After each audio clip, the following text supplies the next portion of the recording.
While we often regard a select few fighters as the greatest of all time, John Jones, GSP, Tim Elliott, and Islam Makhachev, it's more than easy to forget about the fighters that could have been. Most people forget that Kamaru Usman was arguably one fight away from potentially becoming the greatest welterweight of all time, if not the greatest fighter of all time. After winning the Ultimate Fighter, Kamaru Usman would have one fight in the UFC that he'd win, then he'd go on to fight Leon Edwards, who, as you may know, was a former welterweight champion. Then, in April of 2017, Kamaru Usman fought Sean Strickland, who went on to become a middleweight champion. Then, in May of 2018, Kamaru Usman fought Damian Maia, who was a former title contender, whereafter Kamaru Usman would win the belt from Tyron Woodley in March of 2019, who, according to Tapology, has him ranked as the 37th greatest fighter of all time. So, for Kamaru Usman's title run, he had a collective of 9 total fights to get to the belt, and of course all of these are wins. So,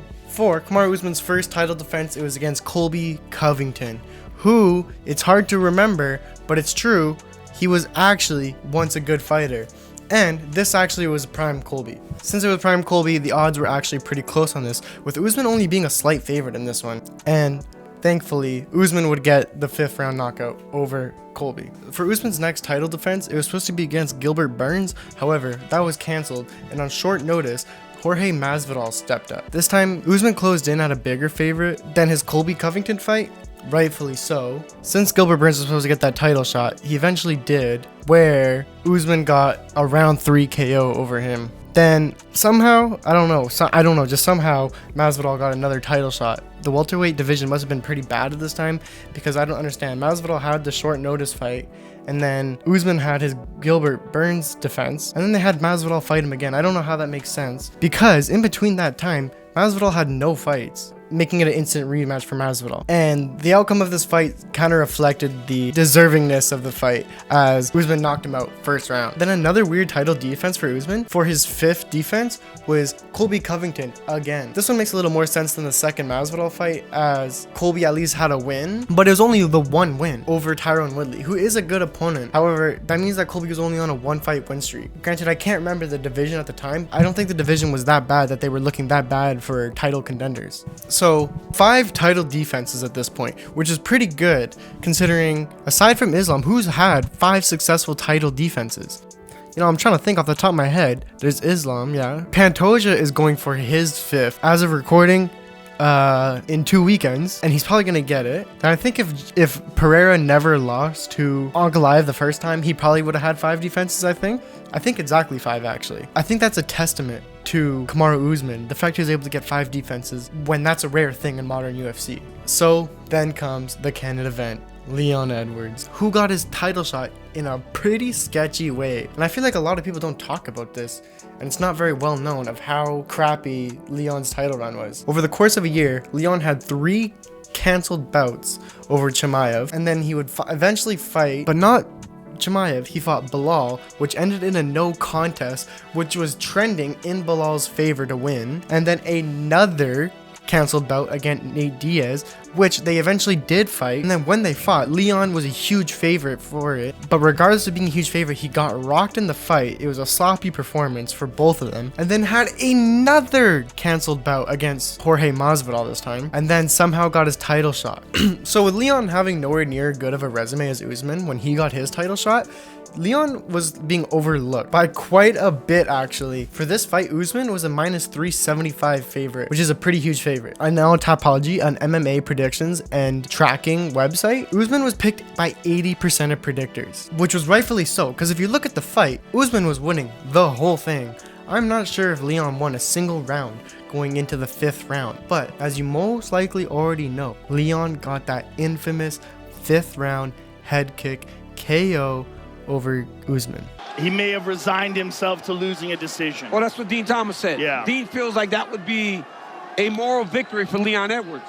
But that is not the cloth from which he is cut. I mean, that is a dejected... Oh! There it is. No! Oh my God. Undisputed welterweight champ! The belt headed to the UK! Now making him the welterweight champion. So, fast forward 8 months later, and Leon was going for his first title defense. This time against Usman. They were running it back for a third time. As I said earlier, Leon Edwards and Usman fought a long time ago. This makes it their third fight. And Usman was the favorite again in this fight. Because once again, Leon didn't have the best title run. And from what I can tell, granted, I don't know the state of the division at the time, but it seemed like Leon didn't really deserve the title shot. And in his title shot, he was getting his ass kicked the whole time and then got a fluke KO. I'm not gonna say a fluke KO actually, but it was fluky, you know? I don't really believe in fluke KOs too much. I think that if you have the skill to knock out someone, you have the skill to knock out someone. So, with that said, Usman was still a decent sized favorite for this fight at minus 270 this time, with a 64% pick rate on Tapology, which I think is indicative of people recognizing Leon's bad title run and somewhat fluke KO. And this fight was a stinker. Both of them looked boring. Usman looked off. Leon wasn't doing anything. I'll show some comments on screen right now, but you can see a lot of people think this was a robbery. Now, more than likely wasn't a robbery, but a draw would have been sufficient, and I don't think many people would be upset about it because that's how close it was. And you know, people always say, you gotta beat the champ to beat the champ, right? You gotta outclass him. Granted, I don't believe in that, but it is somewhat true. So what I think should be emphasized here is the fact that Usman looked off and he took it to a draw. Basically, it was basically a draw. And that's on an off night against the champion. On somewhat of a quick turnaround, 6 months later, Kamaru Usman would go to fight Khamzat Chimaev, the current middleweight champion, and maybe the future middleweight GOAT. And this was not looking good for Usman. This was a late notice fight against the scariest version of Chimaev. That gif of Chimaev looking all scary, squatting in his corner before the fight, that comes from this fight. This is Chimaev at his scariest. Not only that, this is a short notice fight for Usman as well. He took this up on short notice, which more than half the time, short notice fighters lose. One more thing is that Chimaev was the younger guy. Usman at the time of the fight was 36 and Chimaev was 29. And did I mention that this is up a weight class for Usman? Now that I'm saying this, I don't even know how Usman got the call to get this fight. He must have heard it and approached somebody about it, you know? Because this is up a weight class for him. Unless, since Chimaev was so scary at the time, that Dana and Hunter were calling everyone in the middleweight to fight Chimaev, and they were all saying no. So what they had to do was resort to welterweight. And all these factors are reflected in the odds. Usman was a plus 270 underdog, and was only being picked 21% on Tapology by predictors. So, despite all of this, Usman went out there and gave Chimaev one of the scariest fighters currently in the UFC, maybe scariest fighter of all time, probably the future middleweight GOAT, and gave him his top 2 hardest fights. Because you can argue that maybe Gilbert Burns was Chimaev's other hardest fight. Remember, all those factors I said, and this was one of Chimaev's hardest fights. It was so close that it wasn't a decision for Chimaev.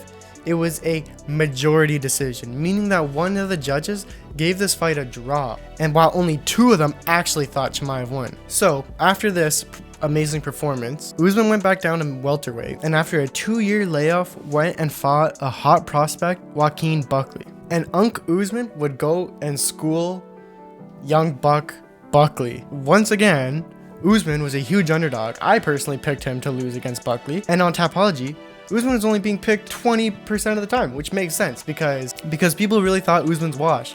He's infamous for his knees, 2-year layoff, so he has ring rust, and he's just on the decline taking L after L. But no, Unc still got it. He beat Buckley, which it's funny to say because it really goes to show how good the welterweight division is, right? If someone like Buckley, who I'm not going to say he's really good, but he was super hot prospect at one point, is like nowhere near title contention, is so crazy. And I think that's really goes to show how good the welterweight division is. So with all that said, I really want to get to the point of this video. So now you know all that background, I want you to think about this. And this is really the main point of this video.